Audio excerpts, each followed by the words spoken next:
আসসালামু আলাইকুম। বিশ্ব ইতিহাস থেকে টুকিটাকি সত্য নির্ভর তথ্য খুঁজে আপনাদের জানানোই হচ্ছে আমাদের একমাত্র উদ্দেশ্য।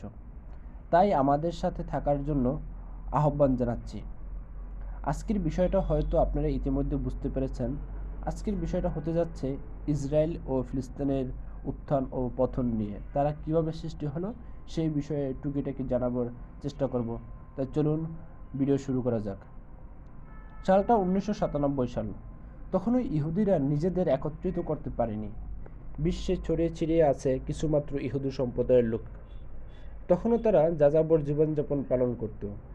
ঠিক এরপরে একটা অতিবাহিত হলো লম্বা সময়।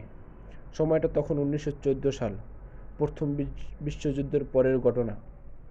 প্রথম বিশ্বযুদ্ধে মিত্রবাহিনীকে সাহায্য করার ফলস্বরূপ হিসাবে ইহুদিরা জেরুজালেমের একটা নির্দিষ্ট ভূখণ্ড দাবি করল স্থায়ীভাবে বসবাস করার জন্য। কালক্রমে তারা সেই জায়গা দখল করলো, দেশ গঠন করলো, ভূখণ্ড নিল। সকল ইহুদিরা বিভিন্ন জায়গা থেকে একত্রিত হয়ে তারা সেই জায়গার নাম দিল ইসরায়েল, যার নাম ইতিহাসে আজও ইসরায়েল নামে পরিচিত। এখানে বলে রাখি, জেরুজালেম হচ্ছে এমনই একটা জায়গা যে স্থানটা বা যে জায়গাটা তিন ধর্মের মানুষের জন্য পবিত্র হিসাবে গ্রহণযোগ্য।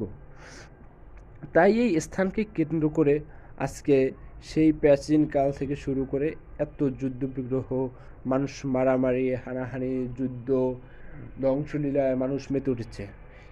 এই সকল পিছনের যে কাহিনী সেটা হচ্ছে জেরুজালেমের ওই পবিত্র স্থান, যেটা সকল ধর্মের মানুষ মনে করে যে জেরুজালেম একটা মহান স্থান, যেখানে ভালো কিছু রয়েছে। ধর্মের দিক থেকে এই স্থানটাকে পবিত্র স্থান হিসেবে বিবেচনা করা হয়।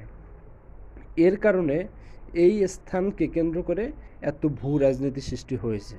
এই ভূ রাজনীতির পিছনে যারা যারা দায়ী আছে তাদের ভিতরে মার্কিন যুক্তরাষ্ট্র আছে, এদিকে রাশিয়া আছে, চীন, বিশ্বের যত প্রভাবশালী রাষ্ট্র আছে সব রাষ্ট্রই এই ভূ রাজনীতির সাথে জড়িত, কোনো না কোনোভাবে জড়িত।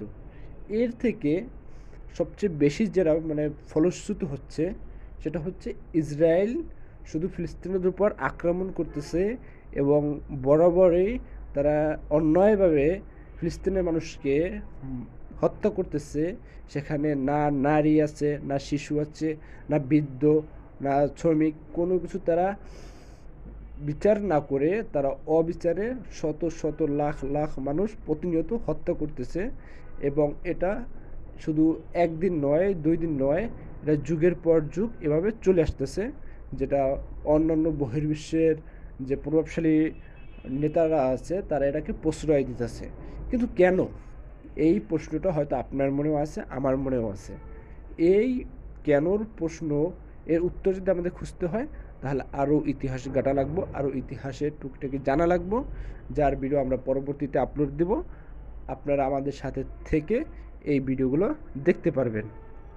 আজকে ভিডিও দীর্ঘায়িত করার ইচ্ছে নাই, তো এর জন্যই খুবই সংক্ষেপে বলতে হয় যে এই জেরুজালেম যে পবিত্র স্থানটা, এই স্থানটা আজকেই শুধু সৃষ্টি হয়নি, এটা অনেক হাজার হাজার বছর ধরে এখানে পবিত্র হিসেবে গণ্য করা হচ্ছে, যার কারণে আজকে সবাই জেরুজালেমকে রক্ষা করার জন্য এত জীবন বিসর্জন দিতে আছে, এত মানুষের ধৈর্যর পরীক্ষা নিতে আছে, ইত্যাদি ইত্যাদি। এই যুদ্ধ বিগ্রহের পরেও রয়েছে আমাদের বর্তমান যে পরিস্থিতি, এই পরিস্থিতি খুবই ভয়াবহ পরিস্থিতি, যে পরিস্থিতি নিয়ে পরবর্তীতে আমরা ভালো ভিডিও তৈরি করে আপনাদেরকে জানানোর চেষ্টা করব।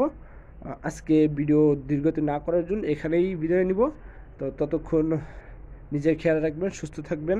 পরবর্তী ভিডিওতে দেখার জন্য আমন্ত্রণ রইল। নিজের আমল ও ইমানের প্রতি যত্ন রাখবেন। আসসালামু আলাইকুম।